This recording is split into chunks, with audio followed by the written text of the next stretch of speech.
Existe uma cena em Spotlight, Segredos Revelados, que diz tudo sobre o filme sem precisar levantar a voz. Um repórter lê um documento, outra pessoa atende um telefone. Um editor escuta, faz uma pergunta curta e volta para a própria mesa. Não há perseguição, não há música empurrando emoção, não há uma frase pronta tentando nos dizer o que sentir. Mesmo assim, a tensão é enorme, porque o que está em jogo não é apenas uma matéria de jornal. É a chance de finalmente enxergar um sistema que ficou protegido por décadas, bem no meio de uma cidade acostumada a olhar para outro lado. Quando Spotlight chegou aos cinemas em 2015, parecia até discreto perto de produções gigantes, franquias e dramas de prestígio que vinham anunciados como evento. Só que esse filme tinha uma força diferente. Ele pegava uma história real, dolorosa e muito conhecida em Boston e tratava cada descoberta como uma peça de responsabilidade coletiva. O caso central é o trabalho da equipe Spotlight, unidade investigativa do jornal The Boston Globe, que revelou em 2002 a extensão dos abusos sexuais cometidos por padres católicos e acobertados por estruturas da igreja. Dizer isso assim já pesa, mas o filme entende que estatística nenhuma consegue substituir o impacto de uma pessoa encontrando coragem para contar o que viveu. E é aí que ele acerta de um jeito raro. Em vez de transformar sobreviventes em combustível dramático para a jornada de repórteres heróicos, Spotlight, Segredos Revelados mantém o foco no custo humano do silêncio. As vítimas entram em cena com histórias incompletas, vozes interrompidas, memórias que parecem difíceis até de organizar. Elas não são tratadas como uma virada de roteiro.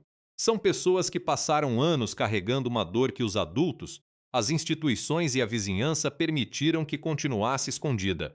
O filme foi dirigido por Tom McCarthy, que também escreveu o roteiro com Josh Singer. E os dois tomaram uma decisão muito inteligente: não contar aquela investigação como se fosse uma corrida contra o relógio cheia de explosões. A urgência existe, claro, só que ela vem do método. Vem da ligação que não retorna, da fonte que muda de ideia, do arquivo guardado num tribunal, da dificuldade de fazer alguém perceber que um caso isolado talvez não seja isolado coisa nenhuma. Parece pouco cinematográfico no papel. Na tela, vira uma das representações mais intensas que o cinema já fez sobre reportagem. Tem uma pergunta que acompanha tudo: como algo tão grave pode ficar encoberto por tanto tempo? A resposta não cabe num único vilão.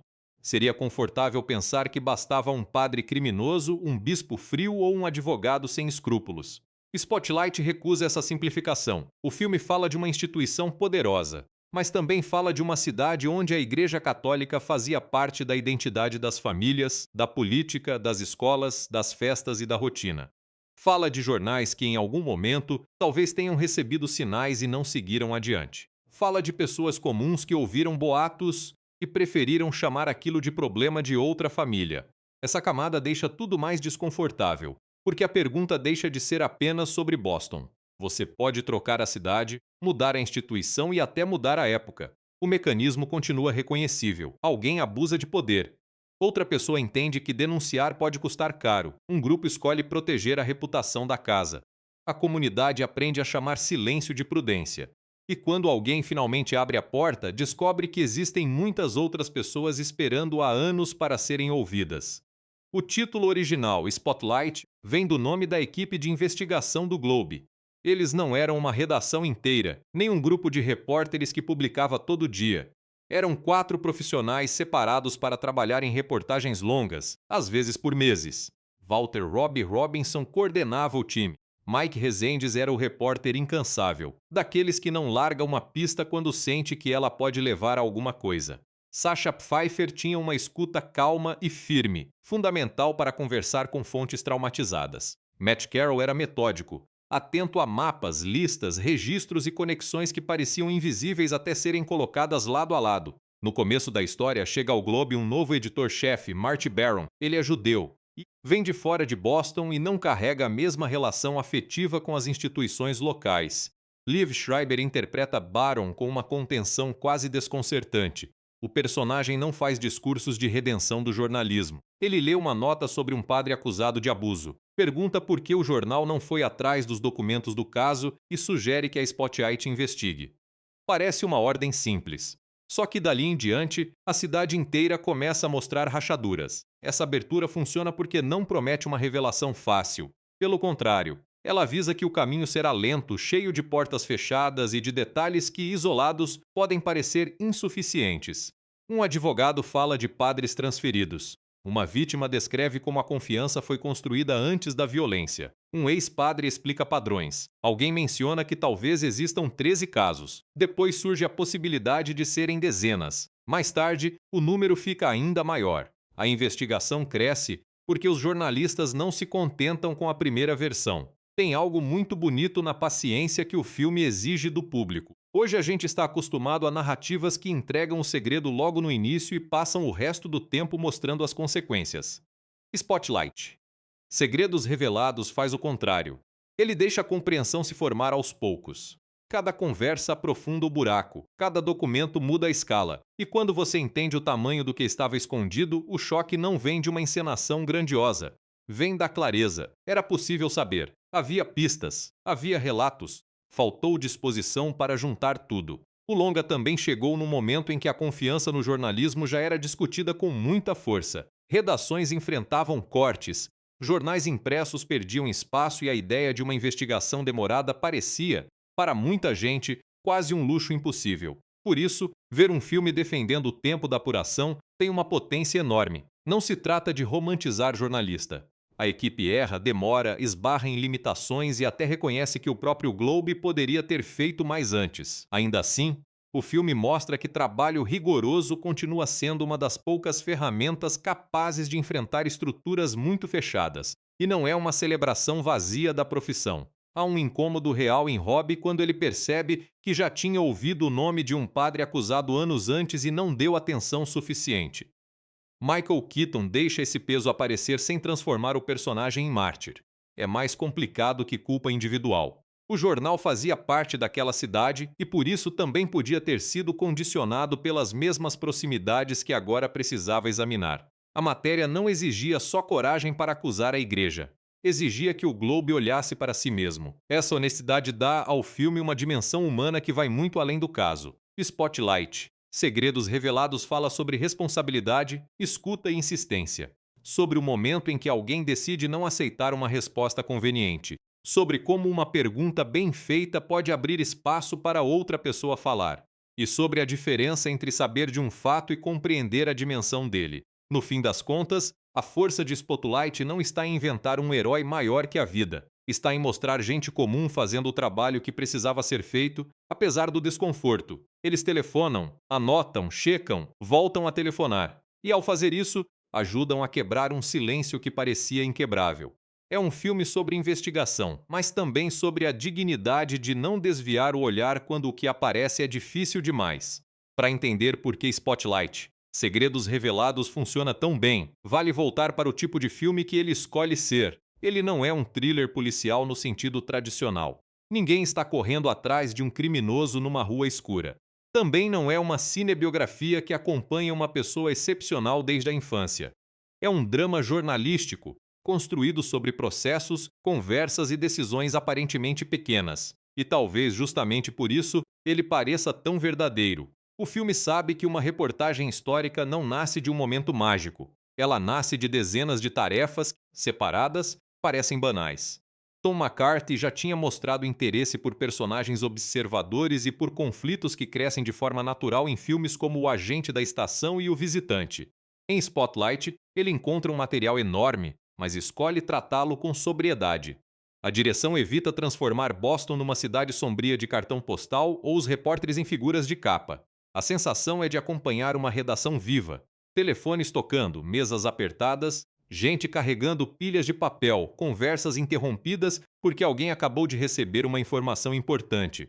O roteiro de McCarthy e Josh Singer se apoia no trabalho original do Globe, mas não tenta colocar todos os dados reais dentro de 2 horas de filme. Isso seria impossível e, sinceramente, cansativo. A escolha foi condensar personagens, organizar cronologias e criar um arco dramático claro sem trair a natureza da investigação. O que importa é a progressão. O caso parece pequeno, ganha corpo, revela um padrão e termina atingindo uma escala que muda a forma de enxergar a cidade.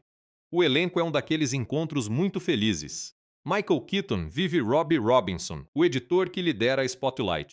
Mark Ruffalo interpreta Mike Rezendes com energia nervosa, voz acelerada e uma urgência que muitas vezes entra em choque com a disciplina necessária para publicar. Rachel McAdams faz Sasha Pfeiffer sem procurar grandes momentos de performance. Ela constrói a personagem pela atenção. Sasha entra na casa das pessoas, faz perguntas difíceis e entende quando precisa ficar em silêncio. Brian Darcy James é Matt Carroll, talvez o membro mais subestimado do grupo, porque seu personagem passa muito tempo diante de registros e mapas, mas é essencial para demonstrar que os casos não eram episódios espalhados ao acaso. Liev Schreiber, como Marty Baron, tem uma presença curiosa. Ele fala baixo, se move pouco e quase nunca entrega uma reação óbvia. Mesmo assim, tudo muda quando ele entra numa cena. Baron representa o olhar externo que permite questionar aquilo que a cidade naturalizou. Não porque ele seja moralmente superior a todos, mas porque ainda não aprendeu a aceitar as mesmas desculpas. Stanley Tucci aparece como Mitchell Garabedian, advogado de vítimas, e consegue ser duro, desconfiado e profundamente ferido sem explicar demais. É uma atuação curta, mas marcante. Também há John Slattery como Ben Bradley Jr., editor responsável por equilibrar a reportagem com a pressão de uma redação real. A presença dele é importante porque Spotlight não coloca os chefes como obstáculos simplórios. Há discussões sobre prazo, prova, manchete e risco jurídico, como seria natural. O jornal precisa publicar algo sólido. Não basta estar indignado. E essa diferença entre suspeitar e comprovar é uma das ideias mais fortes do filme. A premissa parece simples quando resumida. Em 2001, o Boston Globe decide investigar alegações de abuso contra um padre, John Gilgan. A princípio, a equipe imagina que vai apurar um caso específico. Mas, ao conversar com advogados, sobreviventes, psicólogos e pessoas ligadas à igreja, percebe que Gilgan pode ser só uma parte de uma rede muito maior. Padres acusados eram removidos de uma paróquia e levados para outra. A arquidiocese conhecia denúncias. Acordos de confidencialidade mantinham histórias fora do alcance do público. E famílias que buscavam ajuda frequentemente recebiam uma resposta que protegia a instituição antes de proteger as crianças. Repara como essa estrutura é assustadora. O filme não precisa inventar uma conspiração com reuniões secretas em salas escuras. A proteção aparece no cotidiano burocrático. Uma transferência, um telefonema, uma carta, uma orientação para não falar, um processo selado. É assim que sistemas de abuso conseguem sobreviver. Eles transformam violência em assunto administrativo até que a própria linguagem perde a capacidade de dizer o que aconteceu. Spotlight. Segredos Revelados nunca esquece disso. Por mais que a narrativa acompanhe jornalistas, ela não deixa a investigação virar um jogo. Quando um sobrevivente conta sua história, a câmera não invade seu rosto para arrancar emoção. Geralmente fica próxima, mas respeitosa.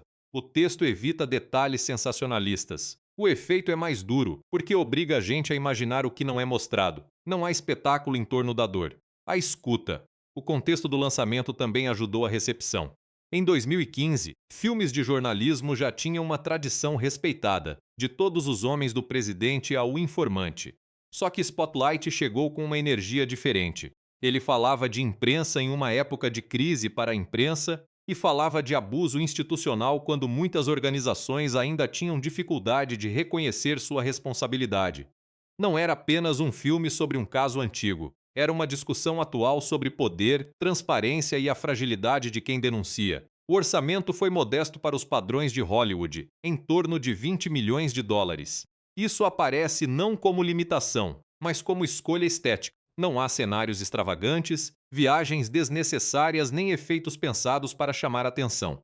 O dinheiro está na escala humana da produção. Atores ótimos, locações críveis, direção de arte precisa e tempo para deixar as cenas respirarem. O filme confia que um rosto ouvindo uma revelação pode ser mais forte que qualquer truque. Boston também não é só pano de fundo. A cidade tem uma relação histórica intensa com o catolicismo, especialmente dentro das comunidades irlandesas e italianas. Igrejas, escolas e organizações ligadas à arquidiocese fazem parte da paisagem emocional de muita gente. Por isso, a investigação não era recebida apenas como uma acusação contra uma autoridade distante. Para muitos, parecia uma ameaça a algo que ajudava a definir quem eles eram. O filme entende esse vínculo sem usá-lo como desculpa. A fé de pessoas comuns não é atacada. O que está em julgamento é o abuso de confiança e o esforço para escondê-lo. Essa distinção é fundamental. Spotlight não diz que religião é o problema. Diz que nenhum grupo, por mais respeitado que seja, deveria ficar acima de perguntas difíceis. Quando uma instituição pede confiança, ela também assume uma responsabilidade enorme. E quando essa confiança é quebrada, a resposta não pode ser apenas proteger o nome da instituição. Outra qualidade do filme é recusar aquela necessidade de explicar tudo para o espectador. Os jornalistas usam termos legais, falam de arquivos selados, de acordos e de prazos. Nem sempre alguém para a ação para traduzir cada detalhe. Mesmo assim, dá para acompanhar porque o drama vem das intenções. Eles precisam achar documentos. Precisam convencer pessoas a falar. Precisam descobrir quem sabia. A linguagem técnica aparece como parte do obstáculo, não como aula. Naquele ambiente de início dos anos 2000, a internet ainda não tinha a presença atual nas redações. A investigação depende muito de listas impressas, telefones fixos, microfilmes, visitas a prédios públicos e pastas que precisam ser encontradas fisicamente. Isso dá ao longa uma textura quase tátil. Matt pode ficar horas cruzando endereços. Mike pode passar o dia tentando falar com uma fonte. Sasha pode precisar bater em várias portas. O trabalho é lento porque a informação está espalhada, protegida e muitas vezes enterrada em papel. Ao mesmo tempo, a história é incrivelmente moderna. Basta pensar em quantas vezes hoje recebemos informações fragmentadas, manchetes rápidas e opiniões antes de saber os fatos. Spotlight. Segredos revelados lembra que investigar de verdade envolve segurar a ansiedade da publicação. O time poderia lançar uma matéria menor sobre um padre e ganhar atenção imediata. Mas Marty insiste que é preciso mostrar o sistema. A decisão custa tempo e aumenta o risco de perder a notícia para outro veículo. Ainda assim, sem essa paciência, o resultado teria sido muito menos transformador. É esse equilíbrio que prepara o terreno para o resto do filme. A gente entende quem são aquelas pessoas, entende por que o caso é delicado e percebe que a matéria não será uma conquista individual. Cada repórter carrega uma função, cada fonte oferece uma parte, cada documento precisa ser verificado. Pouco a pouco, o filme monta o retrato de uma engrenagem. E quando a engrenagem finalmente aparece inteira, não sobra espaço para fingir que ninguém sabia de nada. A investigação começa com uma matéria pequena publicada pelo Globe sobre um processo envolvendo o padre John Gill Gunn e o advogado Mitchell Garabedian. Marty Baron, recém-chegado à redação, lê aquilo e estranha uma coisa básica. Se há indícios de que a Arquidiocese de Boston sabia das acusações, por que os documentos estão fechados para o público? Ele sugere que o jornal entre na justiça para tentar abrir o processo. Esse gesto importa porque muda o eixo. Não basta contar que um padre foi acusado. É preciso perguntar quem teve conhecimento e como a instituição reagiu. Robbie Robinson recebe a tarefa de levar o caso para a Spotlight. Ele conhece bem Boston. Conhece políticos, advogados, padres e a lógica social daquela cidade. Essa experiência é uma vantagem, mas logo se torna também um ponto de tensão. Quando você pertence a um lugar, às vezes entende seus códigos tão bem que deixa de perceber o quanto eles limitam suas perguntas. Marty não acusa Robbie disso de cara. Apenas insiste que a equipe siga o rastro. Mike Rezendes é o primeiro a ir atrás de Garabedian. A conversa entre os dois define muito do clima do filme. O advogado não está feliz em falar com o jornal. Ele tem razões para desconfiar. Durante anos, viu clientes enfrentarem uma instituição enorme, muitas vezes sem apoio, e depois assistiu ao interesse público desaparecer. Mike chega com a disposição típica de quem quer uma grande história. Mas Garabedian responde como alguém que já viu gente aparecer, pegar uma frase forte e ir embora. Ele não quer ser usado para uma matéria superficial. É nessa conversa que surge a primeira estimativa. Talvez existam 13 padres envolvidos. Para muita gente, 13 já seria um número chocante. A equipe, no entanto, trata aquilo como hipótese.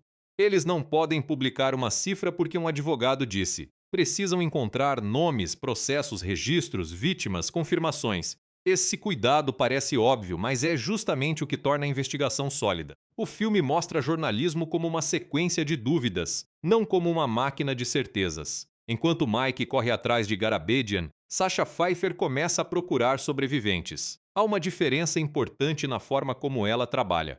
Sasha não chega como quem está caçando uma declaração.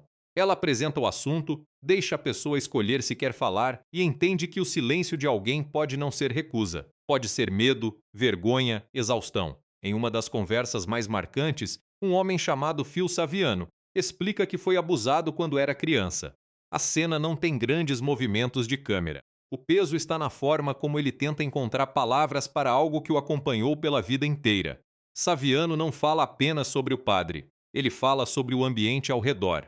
Sobre como crianças eram levadas a confiar, sobre como famílias podiam interpretar a atenção de um religioso como privilégio, sobre como a autoridade espiritual parecia impossível de questionar. O abuso não acontecia apesar da confiança.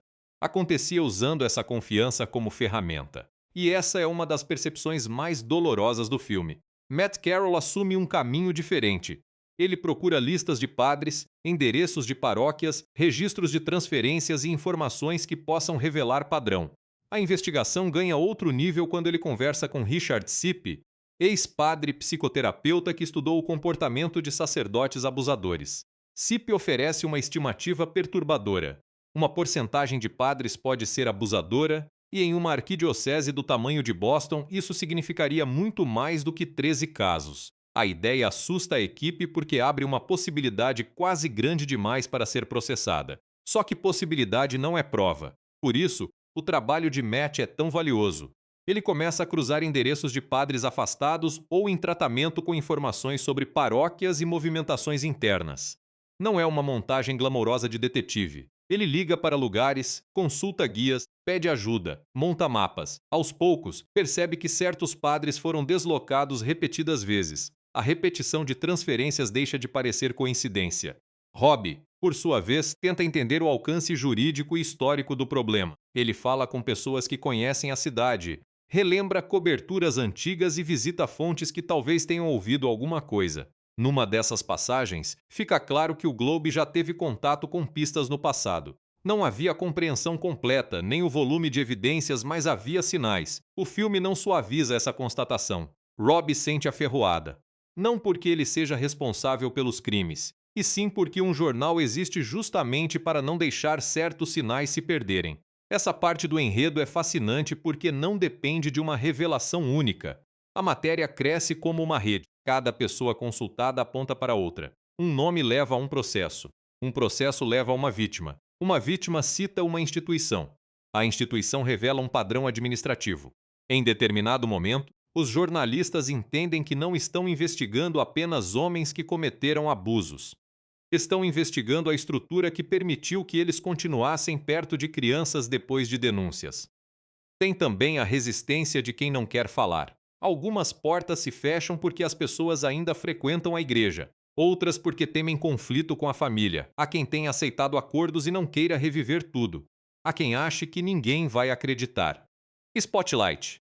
Segredos Revelados nunca trata essas reações como covardia. O filme deixa claro que denunciar alguém ligado a uma instituição admirada pode significar enfrentar amigos, parentes, autoridades e a própria história de fé. Em uma cena especialmente incômoda, um ex-padre chamado Ronald Packin admite que teve contato sexual com meninos. A conversa é filmada com uma frieza que evita qualquer sensação de espetáculo. O homem fala de forma evasiva, usa palavras que tentam diminuir a violência, e a cena revela uma coisa terrível: a capacidade de alguém reorganizar o próprio discurso para escapar da responsabilidade. Mike não aceita a linguagem vaga. Ele continua perguntando. É uma das horas em que a persistência jornalística parece quase física.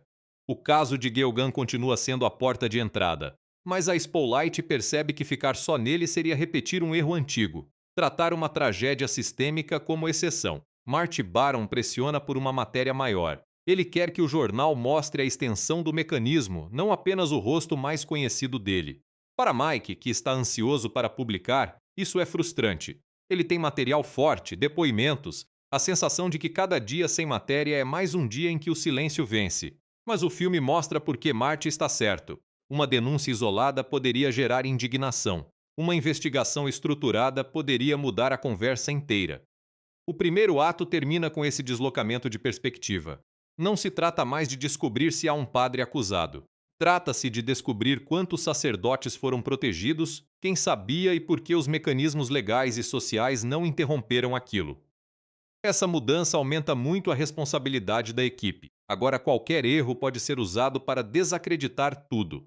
Uma fonte mal checada Uma acusação sem base ou uma manchete apressada poderiam ajudar exatamente quem tinha interesse em manter o caso enterrado. Por isso, a narrativa passa a trabalhar com duas tensões ao mesmo tempo. Uma é externa, a dificuldade de conseguir provas e enfrentar uma instituição poderosa. A outra é interna, a necessidade de não trair a confiança das pessoas que estão falando. Quando um sobrevivente aceita contar algo, ele não está entregando apenas uma informação, está entregando uma parte de si. O jornal precisa tratar isso com precisão, mas também com cuidado. E então surge uma sensação que acompanha o resto do filme, a de que o tempo está contra todos. Não porque existe uma bomba prestes a explodir, mas porque cada novo caso aponta para anos perdidos. Cada documento fechado representa alguém que talvez tenha tentado falar antes. Cada transferência mostra que havia oportunidade de impedir novos abusos. A investigação avança e, junto com ela, cresce uma pergunta cada vez mais difícil. Quantas pessoas teriam sido poupadas se alguém tivesse feito essas perguntas muito tempo atrás? Daí em diante, Spotlight, segredos revelados, aperta o passo sem abandonar a calma. A equipe já entende que está diante de algo enorme, mas ainda precisa transformar suspeitas em uma reportagem que aguente cada contestação. Isso significa descobrir quais documentos existem, quem pode abri-los e como ligar os nomes de padres às decisões da arquidiocese. É uma fase em que o filme poderia facilmente cair numa repetição de telefonemas e visitas. Só que McCarthy e Singer encontram pequenas diferenças em cada cena.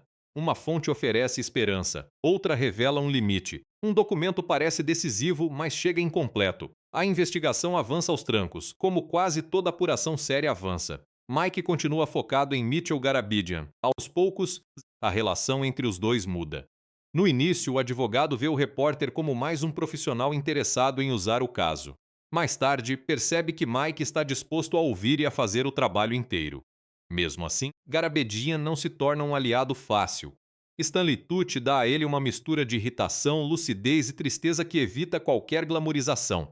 É alguém que conhece o sistema por dentro, conhece as estratégias jurídicas usadas para silenciar famílias e não tem paciência para gestos simbólicos. Garabedian explica que muitos acordos foram feitos sob confidencialidade. Para as famílias, aceitar dinheiro podia parecer a única saída em meio ao trauma, à pressão e à falta de recursos. Mas esses acordos também protegiam a igreja de um escrutínio público mais amplo. Cada processo resolvido em silêncio virava uma história isolada, sem conexão visível com as outras. O filme deixa isso muito claro sem tratar sobreviventes como culpados por terem assinado. Ninguém deveria precisar expor a própria dor para provar que merece ajuda. O caminho legal ganha importância quando o Globe tenta abrir documentos judiciais. A ideia é simples, mas difícil de executar. Se os processos contêm depoimentos, cartas e evidências de que autoridades da igreja tinham conhecimento das denúncias, torná-los públicos pode revelar muito mais que qualquer boato. Só que documentos selados não se abrem porque um jornal deseja. É preciso apresentar argumentos, acompanhar decisões e esperar. A burocracia que antes ajudou a esconder histórias, agora se torna uma barreira que os repórteres precisam atravessar. Enquanto isso, Matt faz uma descoberta que muda a escala da matéria. Cruzando dados e endereços, ele consegue identificar muitos mais padres possivelmente envolvidos do que a equipe imaginava. O momento não vem com uma trilha triunfal. Matt coloca números e nomes diante dos colegas e o choque é quase silencioso. A estimativa de 13 deixa de parecer exagerada. Depois, a possibilidade de dezenas deixa de ser absurda. A pergunta passa a ser como um padrão tão grande conseguiu permanecer fora das manchetes por tanto tempo. Uma das respostas está na fragmentação. Famílias não tinham como saber que outras famílias viviam algo parecido. Um padre era transferido e a paróquia anterior podia ficar em silêncio. A nova comunidade recebia alguém com autoridade e, muitas vezes, sem informação sobre acusações passadas. O próprio vocabulário usado pela instituição ajudava a esconder. Falava-se em problemas, tratamento, licença, descanso, termos vagos que podiam encobrir algo gravíssimo. Spotlight mostra como a linguagem burocrática funciona como cortina. Ela não nega diretamente, mas torna impossível enxergar com nitidez. Sasha continua fazendo o trabalho mais emocionalmente exigente. Ela ouve relatos de homens que foram abusados quando eram meninos e que passaram a vida tentando entender o que lhes aconteceu. Alguns tiveram problemas com drogas, relacionamentos, saúde mental ou trabalho. O filme toma cuidado para não dizer que existe um único destino para sobreviventes. O que ele revela é outra coisa. Violência desse tipo não termina no momento em que acontece. Ela se espalha pelos anos seguintes, afeta a confiança, corpo, memória e a maneira de estar no mundo. Há uma cena em que Sasha conversa com um homem que não quer aparecer publicamente. Ele teme ser reconhecido, teme que a família saiba, teme ser reduzido àquilo que sofreu. A repórter não força. Esse gesto simples faz toda a diferença. O filme entende que reportagem não é extrair confissões. Às vezes, o trabalho é criar uma situação em que alguém se sinta seguro para dizer apenas o que consegue dizer. Do outro lado, Rob lida com o peso de conhecer demais a cidade. Ele encontra Jim Sullivan, político e amigo ligado à realidade local, e ouve algo que deixa a investigação ainda mais incômoda. Havia boatos, havia histórias, havia uma espécie de conhecimento difuso que nunca se transformava em ação coletiva. Rob também revisita uma matéria antiga do Globe sobre Geoghan. A sensação é amarga. O jornal chegou perto, mas não viu o quadro inteiro, não porque faltasse inteligência, e sim porque talvez faltasse a decisão de insistir quando a história começou a ficar desconfortável. Essa autocrítica é uma das maiores qualidades de Spotlight. Seria muito mais fácil apresentar o Globe como cavaleiro puro contra uma instituição corrupta. O filme não faz isso. Ele reconhece que jornais são feitos de pessoas e pessoas também pertencem a redes de lealdade, hábitos e cegueiras. A matéria só se torna possível porque o jornal muda de postura. Marty Baron traz uma pergunta de fora, Rob aceita ouvir essa pergunta e a equipe toda se dispõe a investigar sem proteger as próprias conveniências. O desenvolvimento também tem um conflito importante entre velocidade e profundidade. Mike encontra evidências suficientes para publicar uma matéria forte sobre Geoghan. Ele vê a possibilidade de colocar uma denúncia grave na primeira página e acha perigoso esperar. Rob e Marty seguram. Eles querem associar a história a uma rede de encobrimento, não deixar que a igreja apresente Geoghan como uma exceção terrível, porém isolada. A frustração de Mike é compreensível. Há uma injustiça em saber e não publicar, mas a decisão de esperar se revela central para o impacto final. Isso não significa que o filme trate demora como virtude automática. Esperar pode ser cruel, principalmente quando há pessoas que precisam ser protegidas. O que Spotlight defende é uma espera ativa, continuar apurando, ampliar contatos, pressionar fontes, buscar documentos e preparar algo que não possa ser facilmente descartado. Não é adiar por medo, é aprofundar por responsabilidade. Outro ponto muito forte aparece nos encontros com membros da igreja e advogados que falam como se o problema fosse de comunicação. Alguns parecem mais preocupados com reputação, com a linguagem usada pela matéria ou com a possibilidade de dano à instituição do que com os sobreviventes. Essas cenas são secas e, por isso, irritantes. Ninguém precisa declarar cinicamente que quer esconder crimes. Basta mudar o foco. Quando a discussão vira como isso vai acontecer, o sofrimento concreto desaparece do centro. Em paralelo, o filme mostra que fé e instituição não são a mesma coisa. Há católicos comuns que ficam devastados com as revelações. Há pessoas que continuam tendo crença, mas não conseguem mais aceitar que líderes sejam tratados como intocáveis. Essa nuance é essencial. O alvo de Spotlight não é a espiritualidade de ninguém. É a proteção de abusadores por uma organização que tinha a obrigação de cuidar das pessoas mais vulneráveis. Quando finalmente surgem documentos mais claros, a investigação ganha uma base decisiva. Cartas e registros indicam que autoridades de alto nível sabiam de acusações e discutiam transferências. O caso deixa de ser sustentado apenas por testemunhos e padrões. Agora existe material que ajuda a demonstrar conhecimento institucional. Só que até nesse momento o filme evita a sensação de vitória antecipada. Documentos precisam ser lidos, contextualizados e confirmados. Uma frase pode ter implicações enormes, mas o jornal sabe que cada palavra da matéria será examinada por advogados e pelo público. O clímax emocional dessa parte não é uma revelação de cinema, é uma compreensão. Rob, Mike, Sasha e Matt veem que o que procuravam não é uma lista de monstros individuais, é um sistema de proteção. Essa percepção muda a própria forma de escrever a matéria. O foco precisa ser a arquidiocese e sua resposta repetida às denúncias. Precisa ser a lógica das transferências, dos acordos e do silêncio. Se a reportagem fizer isso direito, talvez permita que outras vítimas reconheçam a própria história e apareçam. E essa possibilidade carrega uma esperança dolorosa. Sempre que o filme fala em encontrar mais pessoas, não existe alegria em aumentar números. Existe a consciência de que mais relatos significam mais sofrimento que ficou ignorado. Só que também significam mais chance de alguém não ficar sozinho. A equipe avança porque entende que revelar a escala do problema pode interromper o isolamento que ajudou a mantê-lo vivo. Perto da publicação, uma tragédia externa muda o clima do país: os ataques de 11 de setembro de 2001. A redação, como todas as redações americanas, é puxada para uma cobertura gigantesca e urgente. A matéria da Spotlight não desaparece, mas precisa dividir espaço e atenção com um acontecimento histórico que altera o cotidiano de todo mundo. Esse detalhe aumenta a sensação de realidade. Grandes investigações não acontecem em um vácuo. A vida pública continua. Notícias explodem, prioridades mudam, e ainda assim há histórias que não podem ser abandonadas. Quando o Globe finalmente consegue os documentos e a equipe prepara a edição, o sentimento não é de celebração. Eles sabem que o texto vai ferir muita gente, inclusive pessoas que respeitam a igreja e não tiveram participação nenhuma no acobertamento. Mas sabem também que não publicar seria perpetuar uma proteção injustificável. O filme coloca os repórteres diante dessa responsabilidade e não oferece uma saída confortável. Fazer a coisa certa pode ser necessário e, ao mesmo tempo, profundamente doloroso. No dia em que a reportagem sai, o impacto chega de maneira simples e devastadora. O telefone começa a tocar, uma ligação atrás da outra.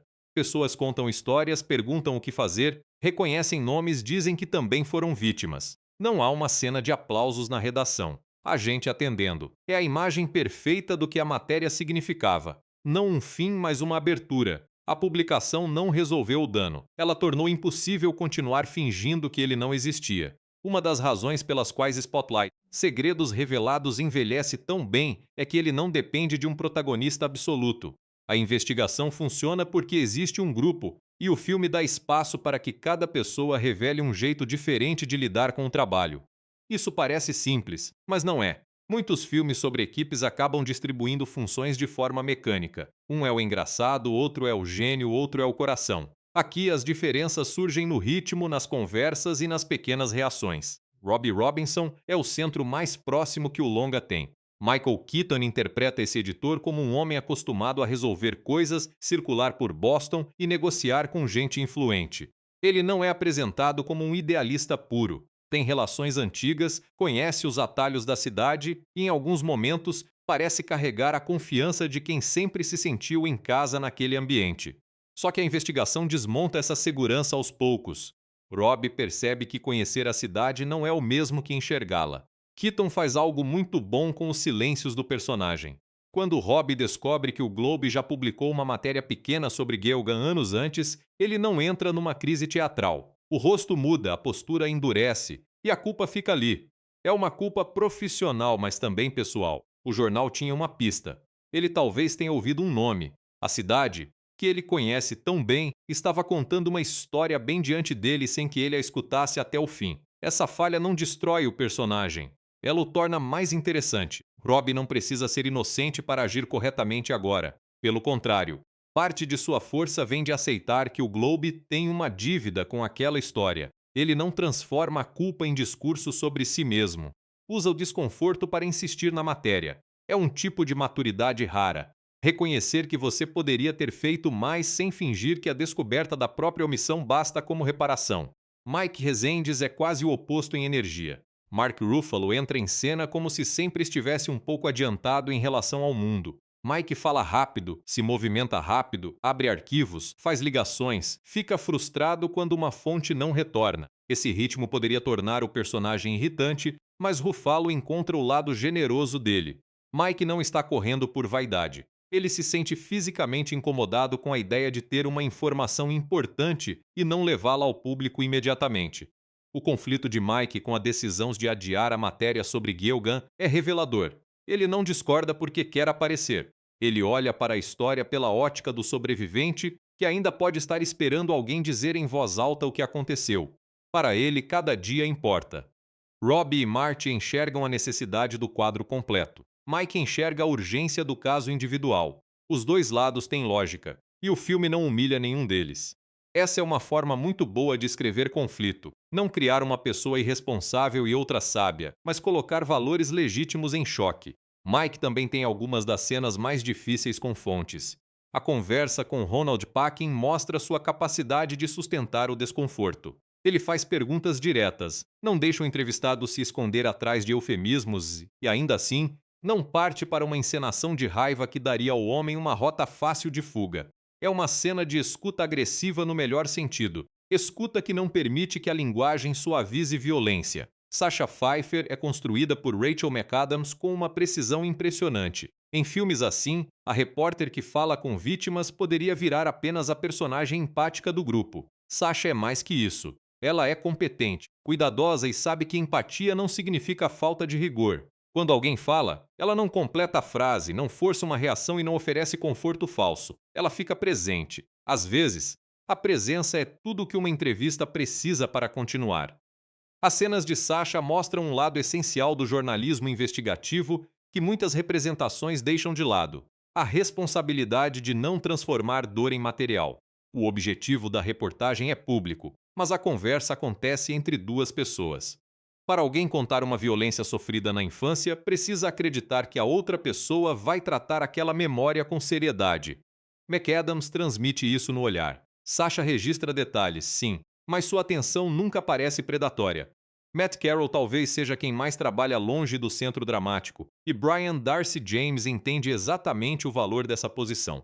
Matt é o repórter que organiza o caos. Ele pesquisa nomes, calcula distâncias, olha para endereços e encontra conexões onde ninguém mais está vendo. Quando localiza uma residência ligada a padres afastados perto de uma escola, a descoberta ganha um peso enorme justamente porque vem de uma investigação paciente, quase silenciosa. Não é sorte, é método. O personagem também tem uma dimensão familiar que o filme usa com muito cuidado. Matt é pai, e em determinado momento percebe que uma casa associada a padres acusados fica perto de uma escola onde seus filhos poderiam ter ido. A reação não vira melodrama. É um segundo de choque, uma percepção particular que torna o caso ainda mais concreto. Para ele, a investigação deixa de ser somente uma matéria e passa a tocar uma possibilidade íntima. Mesmo assim, o filme não usa a família de Matt para dizer que só nos importamos quando algo poderia afetar nossos filhos. Usa para mostrar como a abstração desaparece quando um mapa encontra sua vida. Marty Baron entra nessa equipe como um estranho. Liev Schreiber faz questão de não tornar isso simpático demais. Baron não chega com piadas ou uma tentativa de ser aceito. Ele observa a pergunta e espera respostas. Parte da redação o vê com reserva porque ele vem de fora e porque ocupa uma posição de comando em um jornal que já está passando por mudanças. Mas a distância dele em relação a Boston se torna uma vantagem ética. Ele não está preso ao mesmo reflexo de proteger instituições locais. Há uma cena muito lembrada em que Marty conversa com Robb sobre o foco da matéria. Barão fala baixo, sem acusar diretamente, mas insiste que o Globe deve investigar o sistema inteiro. A força da cena está na convicção sem performance. Ele não precisa bater na mesa. Ele apenas não aceita a versão mais fácil. Schreiber constrói alguém cuja autoridade vem da atenção e da clareza, não do volume. Ben Bradley Jr., vivido por John Slattery, é outra peça interessante. Como editor, ele precisa considerar publicação, resposta institucional e qualidade do texto. Em um filme menos generoso, poderia ser o executivo que atrapalha a reportagem. Aqui, ele faz perguntas duras que precisam ser feitas. A matéria está bem sustentada? A palavra escolhida é defensável? O que sabemos e o que estamos inferindo? Esses questionamentos não diminuem o trabalho da equipe. Protegem a reportagem de falhas que poderiam ser usadas contra ela. Mitchell Garabedian, por sua vez, representa uma forma de cansaço moral. Stanley Tucci o interpreta como alguém que luta há muito tempo e aprendeu a não confiar facilmente em ninguém. Ele não oferece ao Globe acesso irrestrito nem age como mentor inspirador. Sua resistência é parte da verdade. Quantas vezes sobreviventes e advogados já foram procurados apenas quando a história parecia conveniente para outra pessoa? Garabedian quer provas de que o jornal está disposto a ir até o fim, porque ele sabe o custo que as vítimas pagam quando uma denúncia chama atenção e depois é abandonada. O que torna essas relações tão boas é a ausência de sentimentalismo artificial. A equipe não passa o filme inteiro declarando admiração uns pelos outros. Eles discutem, se interrompem, discordam de prioridade e voltam ao trabalho. A confiança aparece na prática. Rob confia que Mike vai insistir. Mike sabe que Sasha consegue chegar a pessoas que ele talvez não alcançasse. Matt fornece dados que transformam percepções em padrão. Marty protege a ambição da matéria. É uma colaboração feita de competências complementares. E os sobreviventes também são personagens fundamentais, embora recebam menos tempo de tela. O filme não lhes dá arcos fechados porque seria falso imaginar que uma reportagem resolve suas vidas. O que ele oferece são instantes de humanidade. Phil Saviano, Joe Crowley, vítimas anônimas e familiares entram com suas próprias maneiras de falar, hesitar e se defender. Alguns estão dispostos a ser identificados, outros não. Alguns carregam raiva, outros parecem quase anestesiados. Essa variedade impede que o filme crie uma imagem única de quem sobrevive a abuso. No fundo, o grande personagem de Spotlight é a relação entre pessoas e instituições. Rob ama a cidade, mas precisa confrontar seus silêncios. Marty respeita a importância de uma comunidade, mas não aceita que importância vire imunidade. Sasha aprende relatos individuais sem reduzir ninguém a uma estatística. Matt converte dados em evidência concreta. Mike transforma indignação em perguntas. Cada um ajuda a mostrar uma faceta do mesmo problema. Abuso de poder só dura quando existe uma rede disposta a proteger quem o exerce. Por isso o elenco funciona como conjunto. Não há uma atuação que tenta roubar a história. Keaton, Ruffalo, McAdams, James, Schreiber e Tucci parecem entender que o filme precisa ser maior que qualquer personagem. A escolha é perfeita para um longa sobre uma matéria coletiva. A reportagem não tem um dono. A verdade também não chega pela mão de uma única pessoa. Ela aparece quando diferentes olhares se recusam a abandonar a mesma pergunta. Tom McCarthy dirigiu Spotlight, segredos revelados com uma disciplina que parece invisível, mas está em todo lugar. Isso é elogio grande. Em histórias tão pesadas existe uma tentação de sublinhar cada descoberta, fechar a música, aproximar a câmera, pedir lágrimas, transformar diálogos em discursos. McCarthy escolhe quase sempre o caminho contrário. Ele deixa que as informações tenham peso por si mesmas. A direção não compete com a história real. Ela cria espaço para que a história seja ouvida.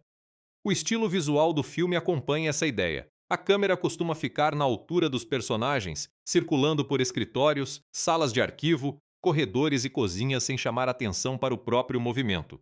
Boston aparece cinzenta, fria e cotidiana. Não é uma cidade transformada em personagem mística. É um lugar de ruas, igrejas, prédios públicos e casas onde algo pode ter acontecido sem que o bairro inteiro percebesse. Essa normalidade aumenta o impacto. O horror não vem de um cenário extraordinário. Vem de perceber que ele pode se esconder no familiar. McCarthy também tem muito cuidado com a distância.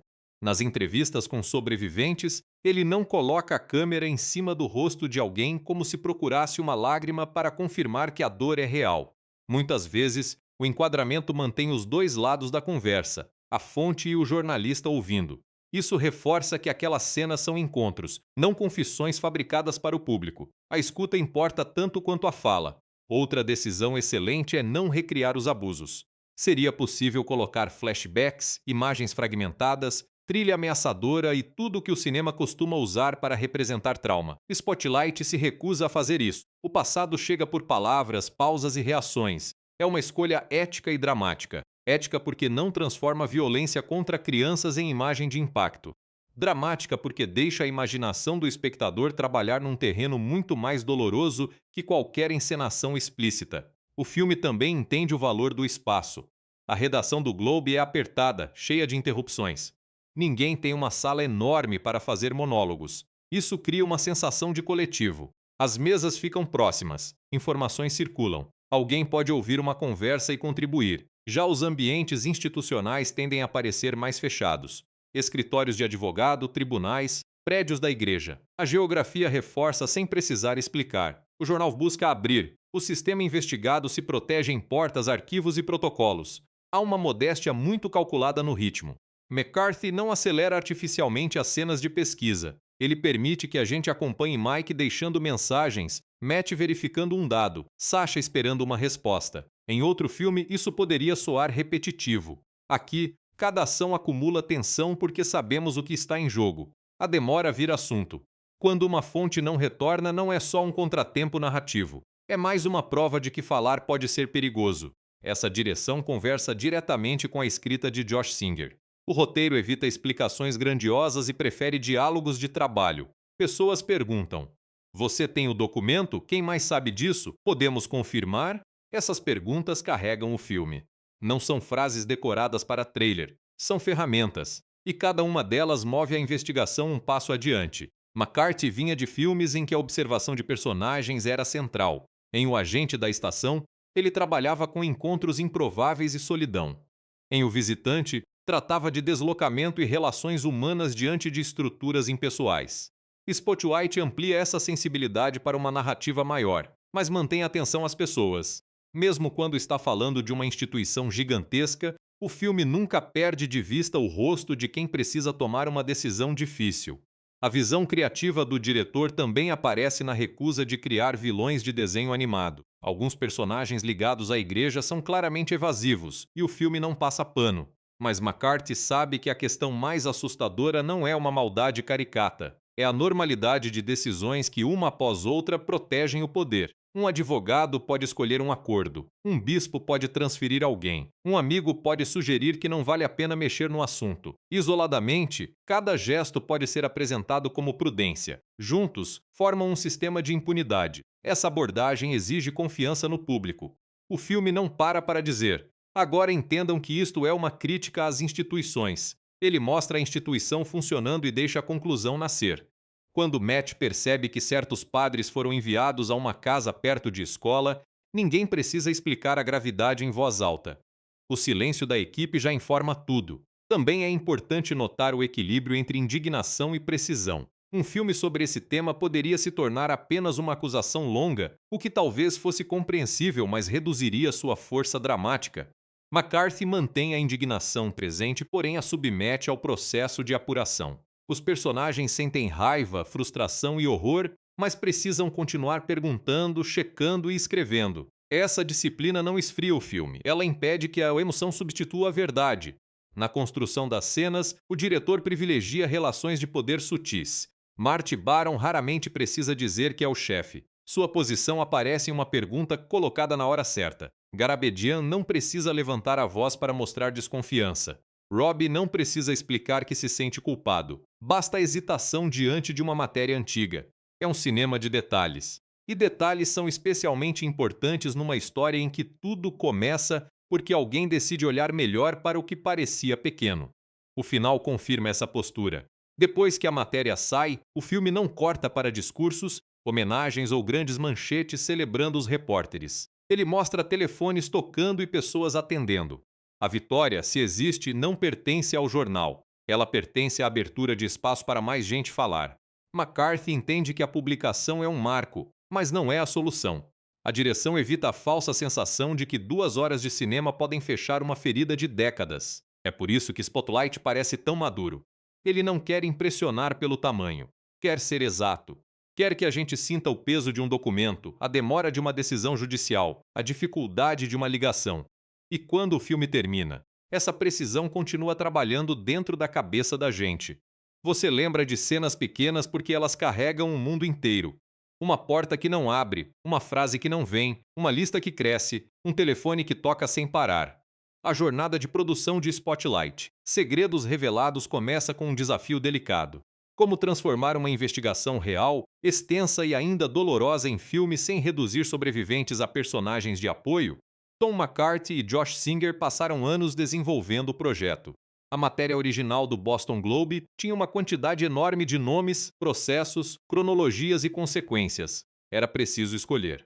Todo roteiro baseado em fatos reais faz escolhas, mas, neste caso, elas carregavam uma responsabilidade maior, porque o assunto não era um golpe famoso ou uma disputa política distante. Havia pessoas vivas que enfrentaram abusos e cujas histórias não podiam ser usadas como ornamento. O caminho encontrado foi concentrar a narrativa no período em que a equipe Spotlight começou a apurar o caso, em 2001, até a publicação da primeira grande reportagem, em janeiro de 2002. Essa delimitação resolve muita coisa. Em vez de tentar narrar todo o escândalo, o filme acompanha o momento em que uma suspeita se torna investigação e depois evidência pública. A escolha dá tensão sem inventar acontecimentos. O público sabe que a matéria vai sair, mas não sabe se a equipe conseguirá provar o que está descobrindo nem qual será o preço para cada fonte.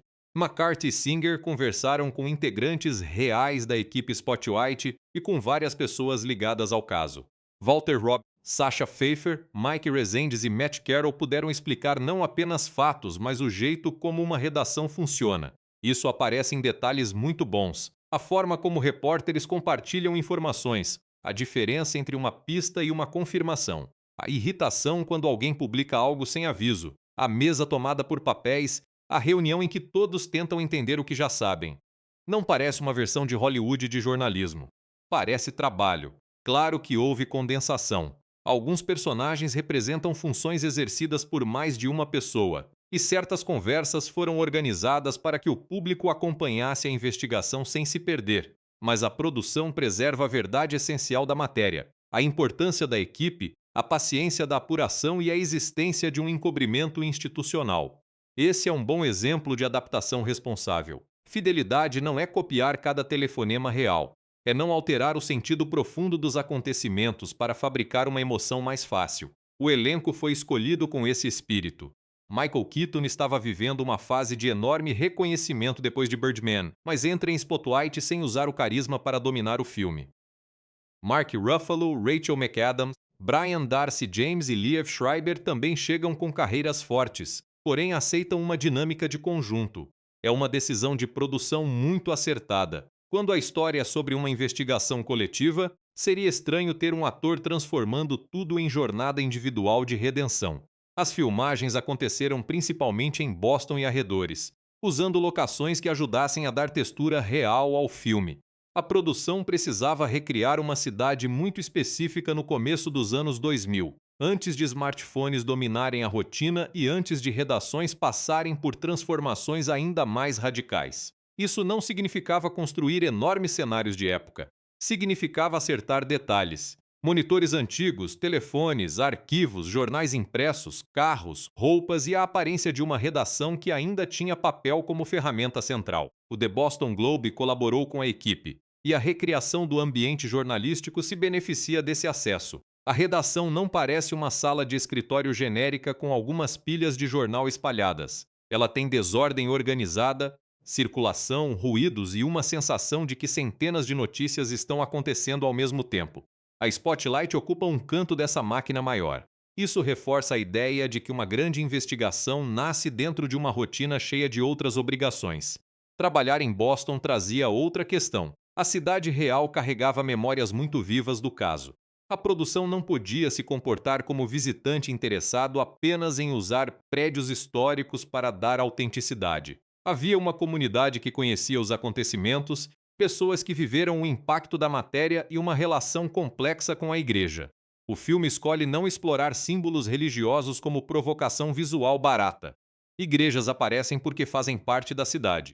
Escolas aparecem porque fazem parte da estrutura de confiança que foi quebrada. Tudo é filmado com gravidade, sem gosto por escândalo. Os bastidores também precisaram resolver um problema clássico de filmes sobre pesquisa. Como tornar visual o ato de procurar informação? Uma pessoa lendo uma pasta por 5 minutos pode ser importante na vida real e muito difícil de encenar. A solução foi distribuir a investigação entre diferentes espaços e métodos. Mike vai atrás de advogados. Sasha entra em casas e ouve sobreviventes. Matt se debruça sobre dados e mapas. Rob conversa com fontes antigas e revisita a história do próprio jornal. Marty pressiona por foco. Assim, o processo fica variado sem parecer que o filme inventou subtramas só para movimentar a câmera. A direção de arte foi essencial para esse efeito. Arquivos judiciais, escritórios de advocacia, cozinhas de famílias, corredores de paróquia e mesas de redação têm identidades próprias. Nenhum desses lugares é chamativo, mas todos contam alguma coisa. A casa de uma fonte tem sinais de vida interrompida. A sala do advogado tem pilhas de documentos que parecem carregadas de anos de luta. O tribunal é frio, burocrático. A redação é prática, apertada, sempre em andamento. Essa construção de mundo deixa a investigação física. A informação não está flutuando numa tela. Ela está guardada em lugares que precisam ser alcançados. Houve também um cuidado importante com a representação dos sobreviventes. Os atores que vivem essas pessoas não recebem longos discursos escritos para arrancar prêmio. As cenas foram concebidas para soar como lembranças difíceis de organizar. Às vezes alguém fala muito, às vezes para no meio, às vezes usa uma palavra imprecisa porque falar diretamente parece impossível. Isso não é falta de construção dramática, é respeito pela maneira como o trauma costuma aparecer na fala. Tom McCarthy e a equipe sabiam que a produção poderia ser criticada por colocar jornalistas como centro de uma história de abuso. A resposta está no próprio filme. O centro narrativo é a apuração porque esse é o motor da trama. Mas o peso moral pertence aos sobreviventes. Os repórteres não salvam ninguém. Eles criam uma plataforma pública para relatos que já existiam. A diferença é enorme. O filme jamais sugere que a verdade só passou a existir quando o jornal a imprimiu. Ela já estava ali. O que mudou foi a disposição de escutá-la e conectá-la. Na pós-produção, a montagem teve uma tarefa delicada. Era preciso manter o ritmo sem transformar a investigação em caça ao tesouro. O editor Tom McCardle organiza as cenas de modo que a informação chegue pouco a pouco, mas cada corte costuma levar a uma nova pergunta. Você vê uma fonte mencionar um nome, depois acompanha alguém checando esse nome. Em seguida, percebe a ligação dele com uma decisão maior. A progressão é clara, mesmo quando o assunto fica juridicamente complexo. A montagem também sabe quando ficar. Depois de um depoimento duro, o filme não corta imediatamente para uma reação heróica dos repórteres. Muitas vezes deixa o ambiente respirar. Essa escolha impede que a dor seja usada como gatilho para acelerar a trama. É como se o filme dissesse: escuta isso antes de correr para a próxima pista. O orçamento enxuto ajudou a preservar a sobriedade. Com cerca de 20 milhões de dólares, Spotlight não tinha interesse nem possibilidade de competir em escala com grandes produções. Em vez disso, investiu em elenco, pesquisa e acabamento. É um caso em que limitação financeira vira linguagem. Não há excesso para distrair. Cada elemento parece estar ali porque contribui para a verdade do ambiente. Outra decisão de produção bastante inteligente foi não incluir cenas de bastidores da redação que explicassem demais o talento dos jornalistas. Eles não ficam falando sobre como são bons em encontrar fontes ou como uma matéria vencedora funciona. O público entende por observar. Mike conhece o advogado certo porque trabalhou a fonte. Sasha obtém confiança porque sabe ouvir. Matt vê padrão porque tem paciência. Rob coordena porque sabe onde pressionar. Essa economia deixa a competência mais convincente. Quando o filme estreou, a impressão era de que tudo tinha sido feito com uma espécie de rigor silencioso. Nada busca roubar o assunto central. A produção inteira trabalha para que o espectador acompanhe a descoberta sem ruído. Isso exige muita técnica. Fazer algo parecer simples quase sempre dá mais trabalho do que encher a tela de sinais de importância. E talvez seja essa a maior lição dos bastidores de Spotlight: segredos revelados. A equipe não tentou tornar a história mais espetacular do que ela já era. Confiou que o processo real, quando bem observado, tinha força suficiente. Um grupo de jornalistas conferindo arquivos, ouvindo pessoas e insistindo em perguntas parece pouco para quem espera cinema de grandes gestos. Mas neste caso, era exatamente o que precisava ser mostrado. A coragem não estava em fazer algo cinematográfico. Estava em não desviar do que era verdadeiro. Tecnicamente, Spotlight: Segredos Revelados é um filme de escolhas contidas. A fotografia de Masanobu Takayanagi não tenta embelezar a dor com imagens lustrosas. A paleta tende a tons frios, cinzas, azuis apagados e interiores de luz comum. Boston no inverno parece cansada, úmida, real. Esse visual combina com uma investigação que avança em dias nublados, escritórios fechados e ruas onde ninguém imagina que uma história gigantesca está sendo escondida. Takayanagi trabalha muito com enquadramentos que mantêm os personagens inseridos no espaço. Em vez de usar closes o tempo todo para dizer que algo é importante, ele permite que a gente veja mesas, corredores, pilhas de papel e outras pessoas ao redor. Isso importa porque o filme não fala de uma descoberta solitária. A informação sempre existe dentro de uma rede, uma redação, uma cidade, uma instituição, uma família. O espaço ao redor do personagem lembra essa dimensão coletiva. Quando a câmera se aproxima, geralmente há motivo. Nas entrevistas com sobreviventes, a aproximação é cuidadosa. Ela não invade para capturar sofrimento como espetáculo. Fica perto bastante para que a fala tenha intimidade, mas não transforma ninguém em objeto de observação. Essa ética visual é uma das qualidades mais notáveis do longa. Parece uma coisa abstrata, mas a gente sente. O filme quer que você ouça aquelas pessoas, não que você consuma a dor delas. A iluminação também evita extremos. Não há muitos contrastes dramáticos de sombra e luz, mesmo quando o assunto envolve segredos. Seria fácil filmar salas da igreja como cavernas ameaçadoras e a redação como templo iluminado da verdade. Spotlight não faz isso. O encobrimento não mora em lugares visualmente sinistros. Mora em escritórios normais, cartas formais, reuniões e procedimentos. Essa normalidade visual torna a crítica muito mais forte. O design de produção de Stephen A. Carter tem papel fundamental nessa sensação. A redação do Globe é cheia de objetos, mas nada parece arrumado para a câmera. Há copos, impressos, anotações, computadores e mesas que carregam marcas de uso. A equipe Spotlight não trabalha em um laboratório de investigação com quadros gigantes e luz perfeita. Eles trabalham numa sala funcional, cercados pela matéria-prima de um jornal. A credibilidade vem daí. Nos ambientes das fontes, o design ajuda a diferenciar mundos. A casa de alguém que viveu um trauma não é decorada para anunciar tristeza. Ela é apenas uma casa com os objetos de uma vida. Esse respeito aos detalhes cotidianos evita uma estética de miséria emocional. Do mesmo modo, os escritórios da arquidiocese e dos advogados não são caricaturais. A institucionalidade aparece em móveis, corredores, formalidade e distância, não em sinais óbvios de vilania.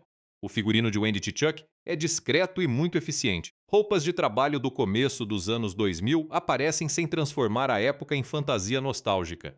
Casacos, camisas, ternos, bolsas e gravatas ajudam a situar o período, mas principalmente ajudam a definir rotina.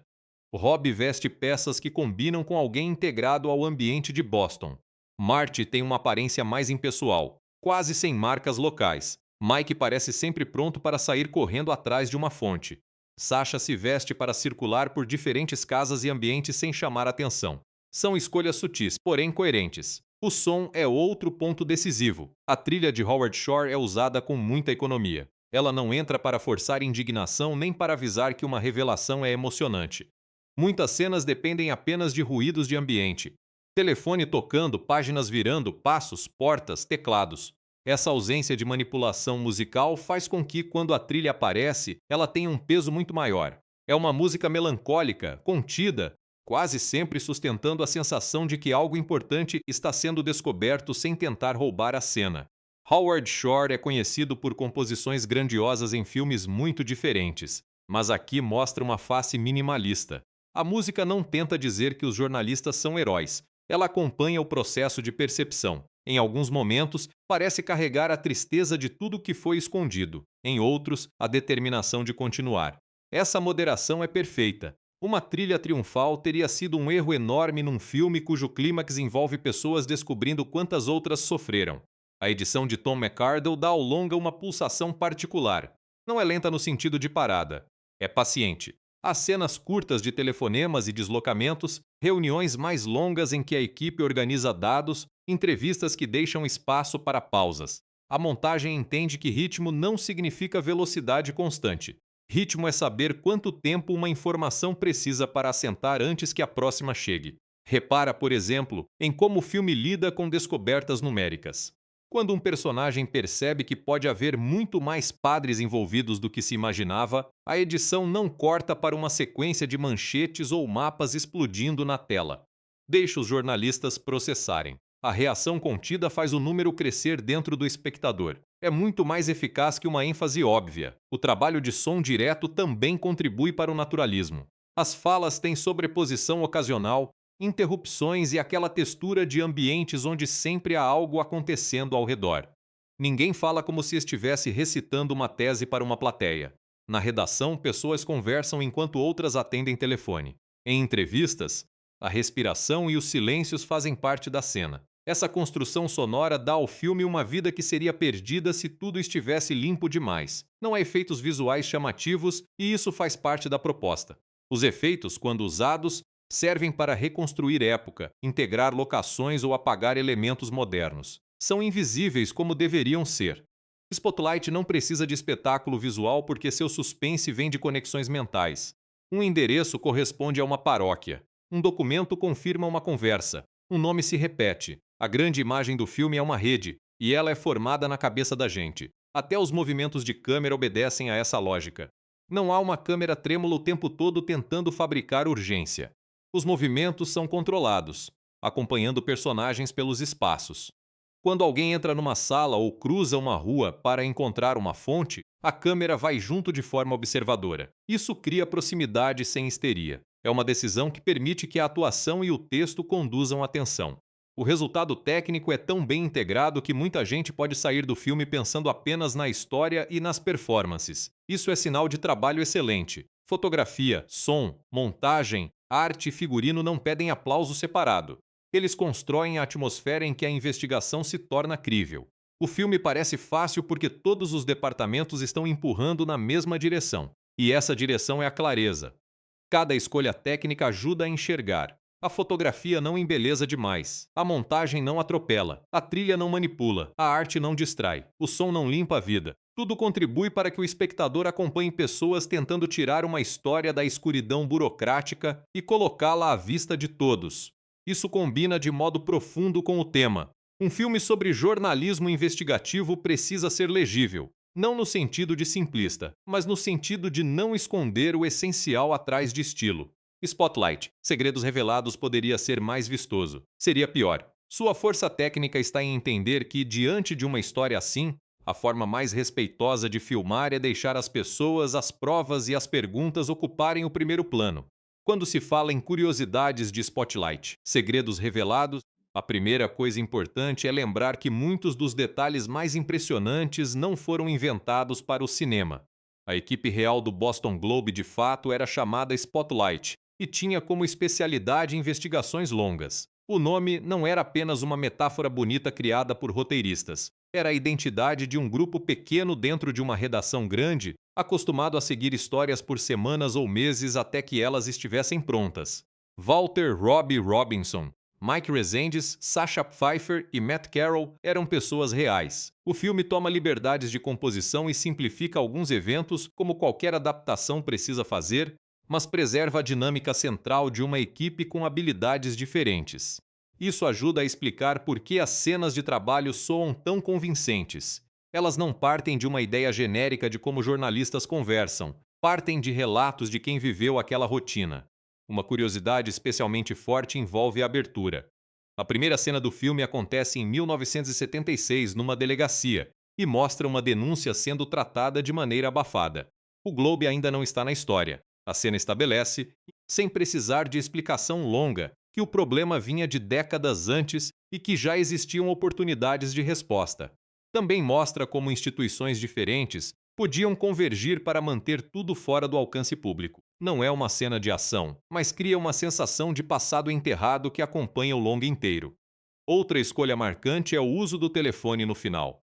Depois que a reportagem é publicada, a redação recebe uma sequência de ligações. O filme mostra os repórteres atendendo e anotando, enquanto a tela começa a revelar locais onde surgiram novas denúncias. Esse desfecho é baseado no impacto real da matéria. A publicação encorajou outras pessoas a procurar ajuda e a contar suas histórias. É emocionante, mas não é um final confortável. Cada telefone representa alguém que talvez tenha esperado anos para falar.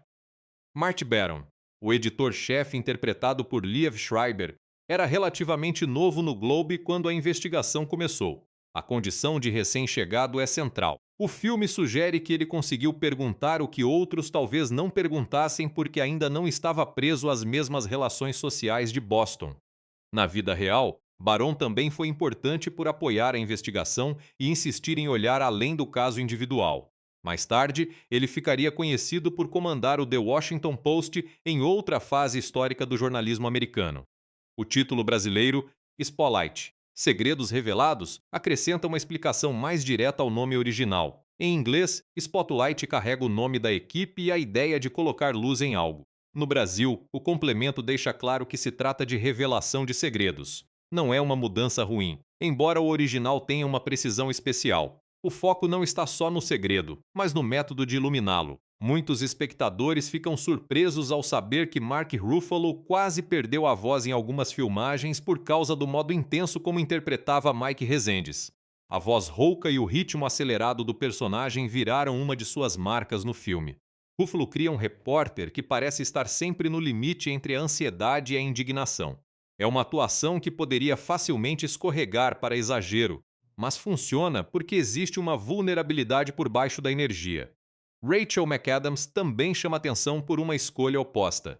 Sasha Pfeiffer não tem um grande monólogo escrito para virar cena de premiação. McAdams constrói a personagem na escuta, nos intervalos e na forma de adaptar o tom a cada fonte. A curiosidade aqui é quase uma lição de atuação. Às vezes a cena mais difícil não é falar muito, é fazer o público acreditar que você está ouvindo algo que muda tudo.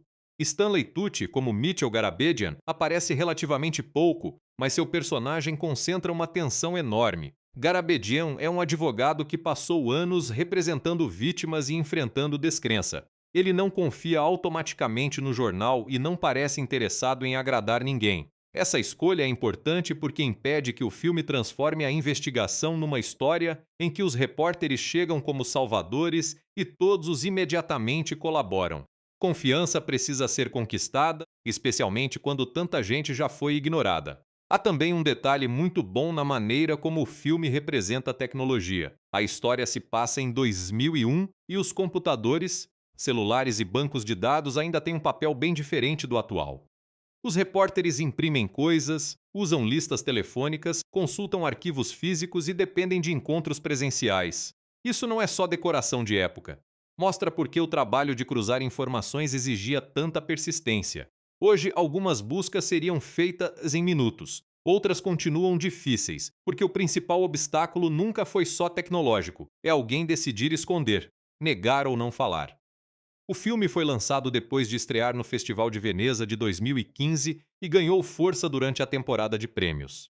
A recepção inicial destacou justamente o fato de ele não parecer construído para conquistar troféus. Ironia boa, porque acabou vencendo o Oscar de melhor filme.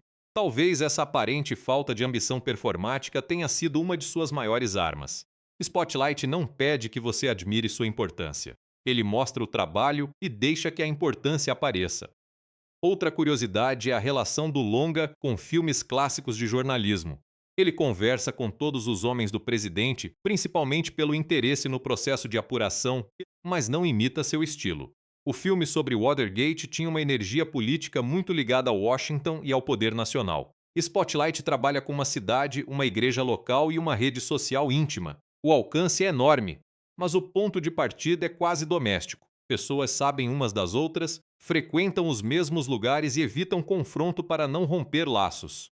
O roteiro de McCarthy e Singer venceu o Oscar de melhor roteiro original. É uma conquista importante porque revela a qualidade da adaptação dramática sem transformar o filme em uma transcrição de reportagem.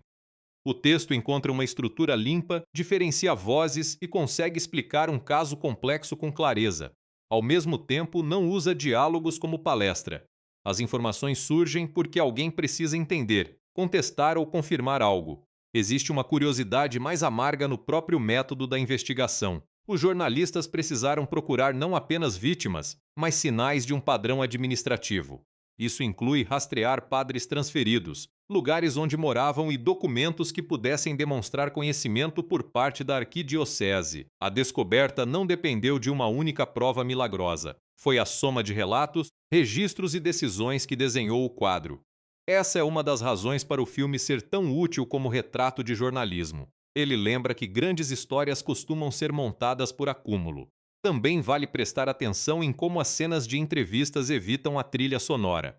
É uma escolha de bastidor que muda tudo. Sem música dizendo que o momento é triste, o espectador precisa estar presente de verdade. A voz da pessoa, o barulho da sala e a reação do repórter bastam.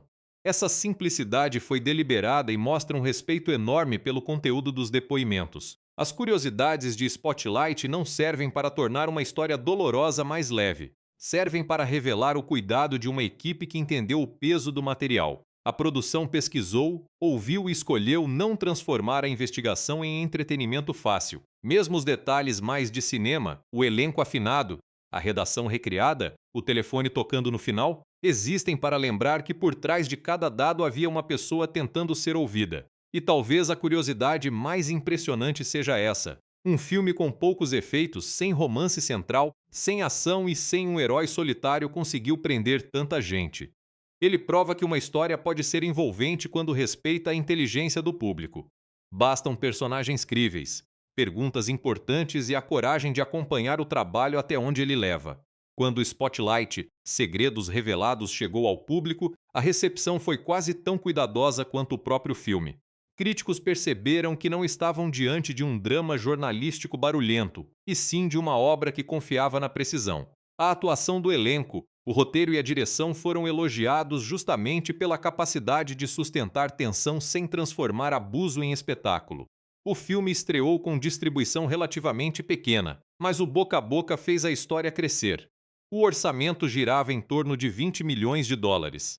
No circuito comercial, o longa acabou arrecadando perto de 100 milhões no mundo todo, um resultado expressivo para um drama adulto sem franquia, sem efeitos e com um tema difícil. O número é interessante, mas não explica sozinho o impacto.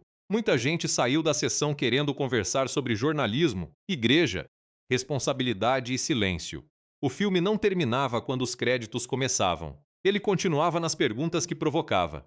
Na temporada de prêmios, Spotlight recebeu indicações importantes e venceu o Oscar de melhor filme e melhor roteiro original. A vitória de melhor filme chamou atenção porque o longa competia com produções mais vistosas e campanhas muito fortes.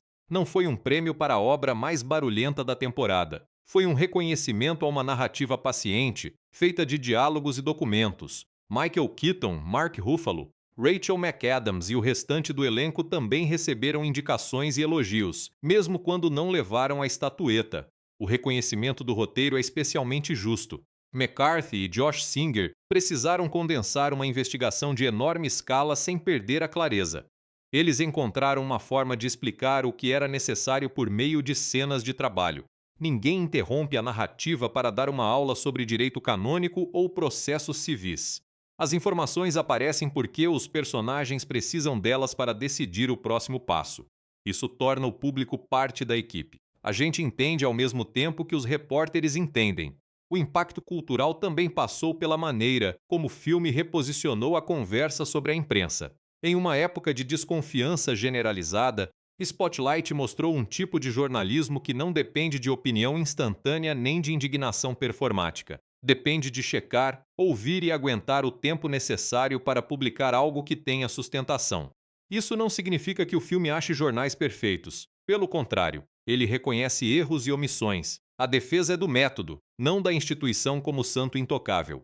A bilheteria foi boa, os prêmios foram grandes e as críticas foram entusiasmadas. Mas o legado mais forte talvez esteja nas pessoas que conheceram o caso pela primeira vez através do cinema e foram procurar as reportagens originais.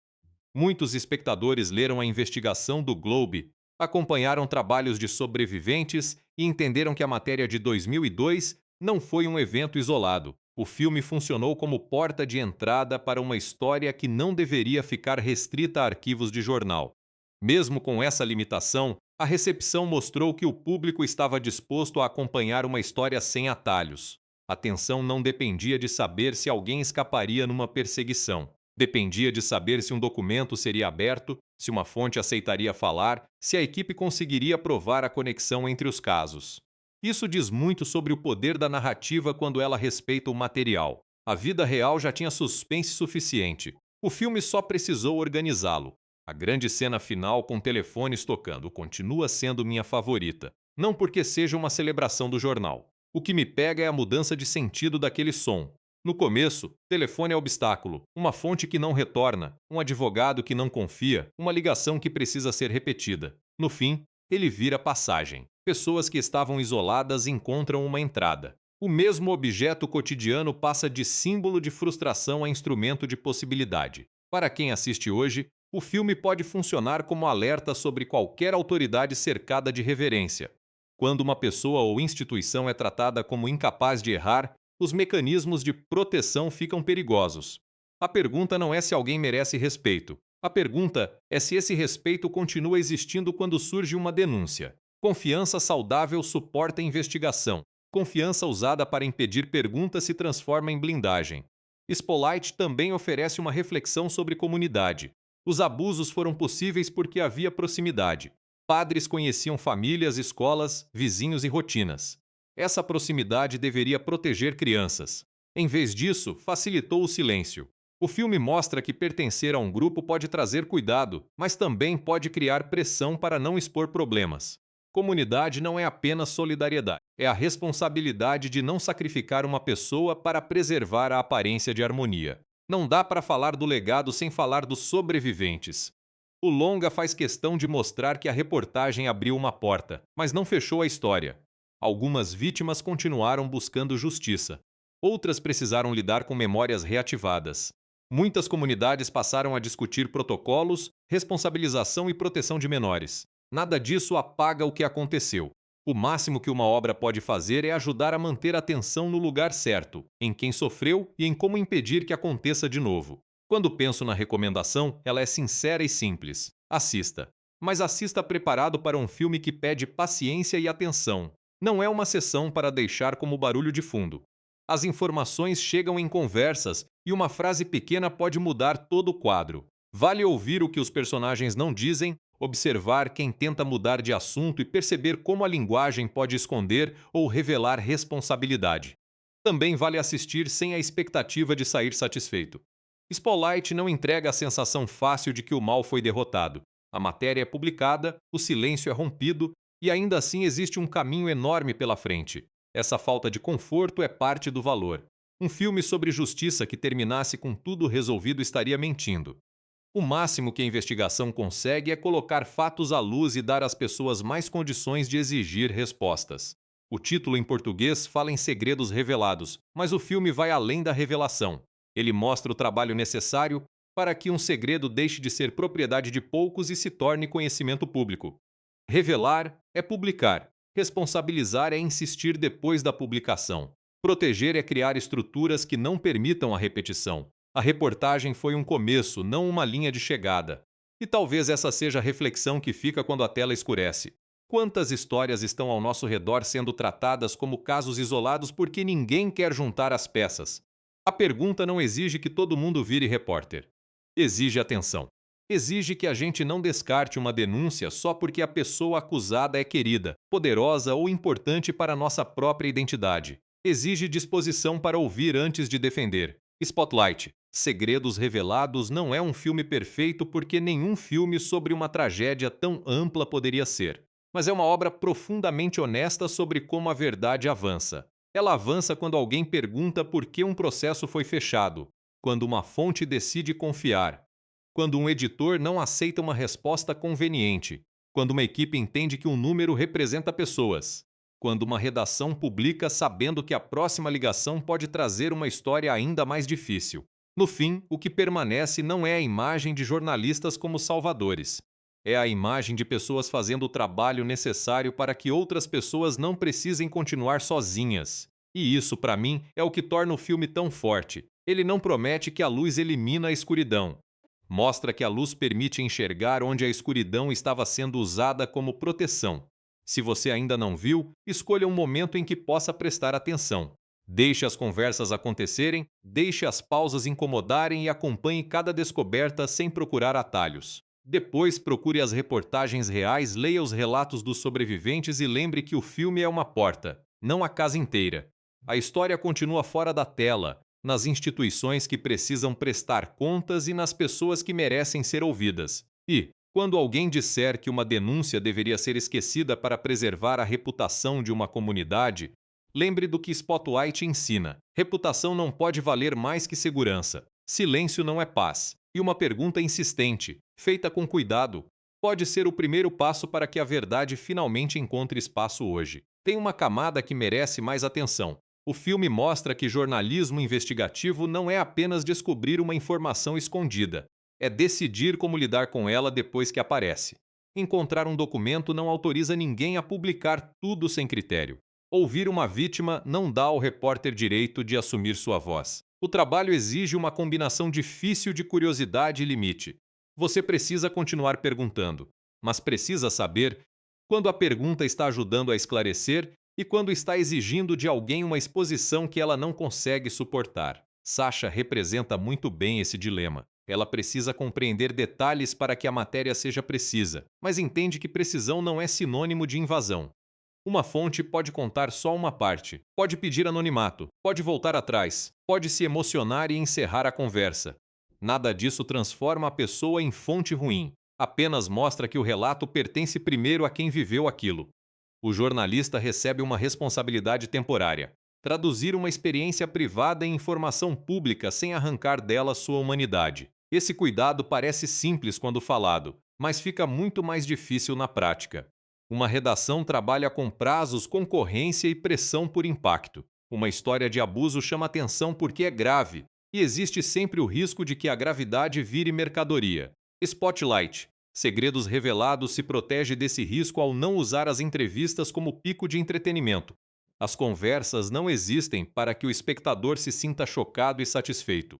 Elas existem para mostrar por que a reportagem precisa ser feita e por que ela não pode ser feita de qualquer jeito. O filme também convida a pensar no valor da confirmação. Às vezes, quem está de fora acha frustrante quando repórteres dizem que ainda não podem publicar. Se há uma denúncia séria, por que esperar? A resposta não é falta de empatia.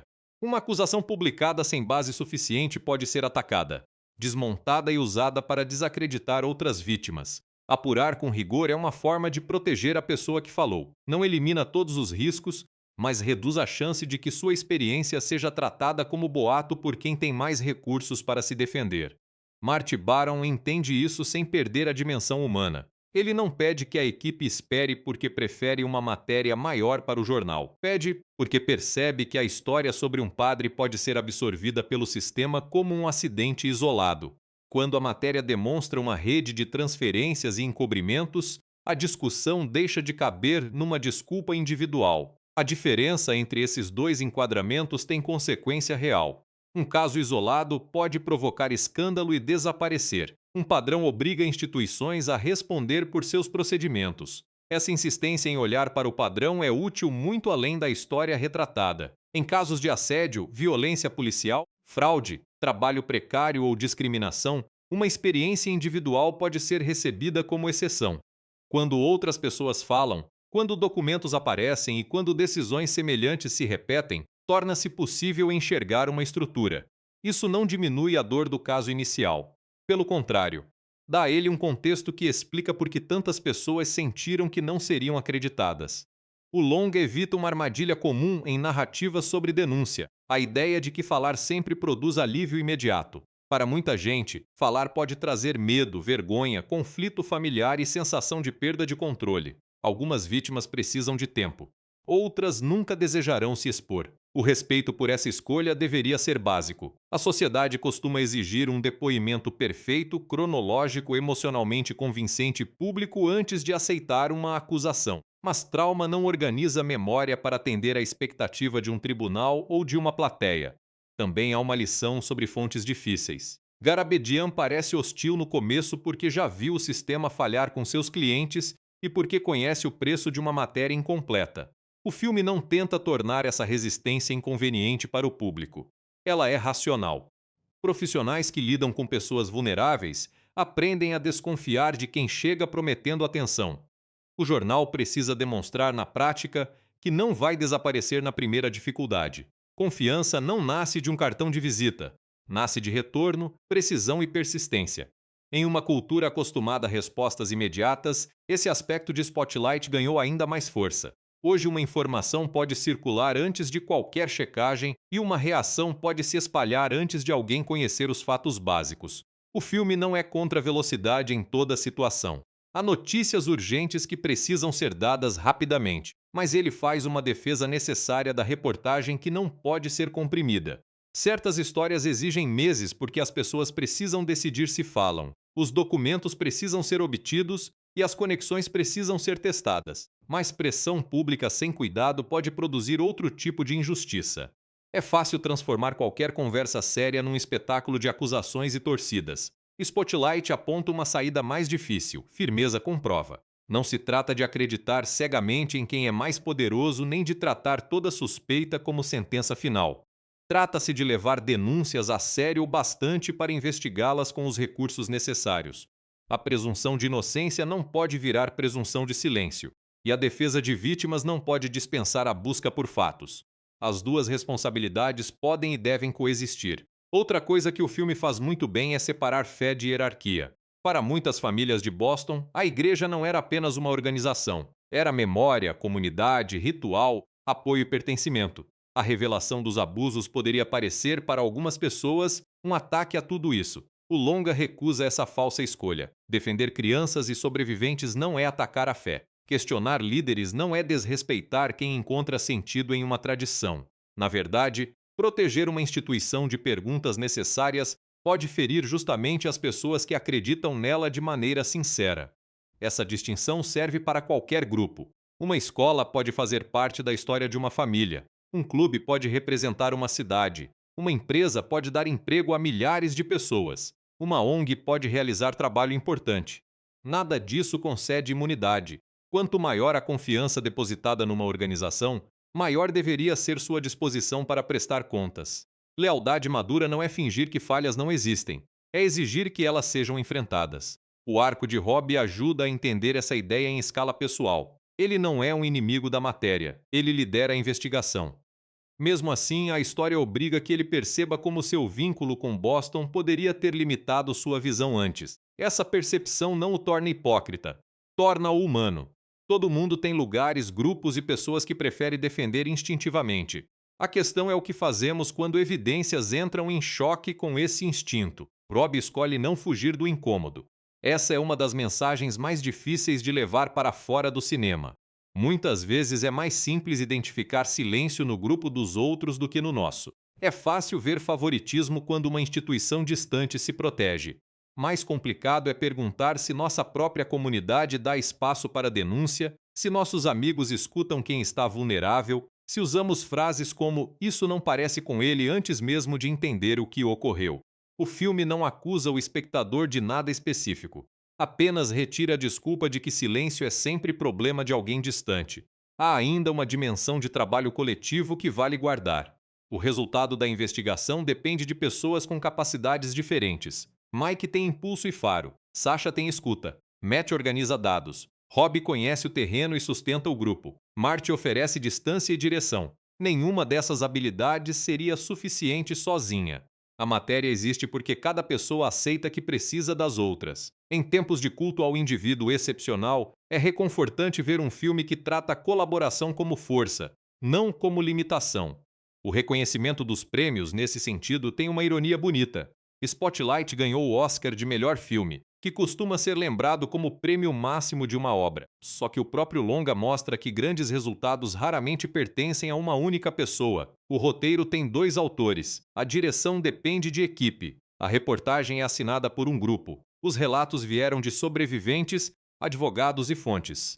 Até a verdade, naquele caso, precisou de muita gente para deixar de ficar fragmentada.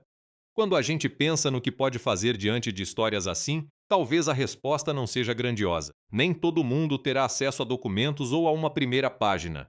Mas todos podem recusar piadas que diminuem vítimas, evitar espalhar versões sem checagem, apoiar pessoas que buscam ajuda e cobrar protocolos claros de organizações das quais participam. Esses gestos não substituem investigação nem justiça. Eles ajudam a criar ambientes menos favoráveis ao silêncio. O filme é especialmente forte porque entende que prevenção não é uma palavra bonita para colocar num relatório. Prevenção exige regras, canais de denúncia, supervisão, treinamento e, acima de tudo, uma cultura em que alguém possa dizer isso está errado sem ser punido por estragar a reputação de um grupo. Instituições que realmente se importam com sua missão deveriam desejar esse tipo de cultura. O segredo não protege uma comunidade, protege apenas quem se beneficia do segredo. Há uma diferença entre privacidade e sigilo abusivo que Spotlight ajuda a enxergar. Privacidade protege pessoas, especialmente quem sofreu violência. Sigilo abusivo protege processos e autoridades contra escrutínio. Confundir os dois é uma estratégia muito comum. Quando alguém pede transparência, logo aparece o argumento de que vidas privadas serão expostas. Às vezes, esse risco existe e precisa ser tratado com seriedade. Mas ele não pode servir como desculpa para impedir que fatos essenciais venham à tona. Por isso, a matéria do Globe precisou equilibrar nomes, documentos, relatos e contexto. Ela não publicou apenas uma lista para produzir choque. Procurou explicar como a arquidiocese agia, quais eram os padrões e por que a estrutura permitia repetição. Essa escolha é o que separa a revelação responsável de escândalo passageiro. O objetivo não era alimentar curiosidade, era dar ao público informação suficiente para cobrar mudança.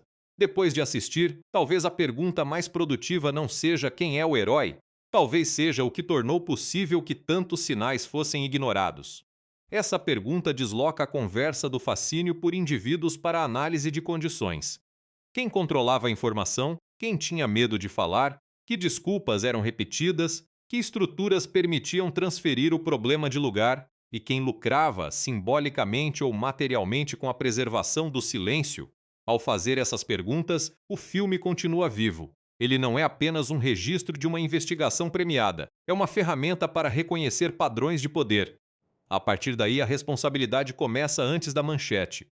Começa na maneira como uma comunidade recebe uma queixa, na forma como líderes respondem a dúvidas e na disposição de não aceitar que respeito seja usado como escudo. Essa atenção não resolve tudo, mas muda o terreno em que o silêncio cresce.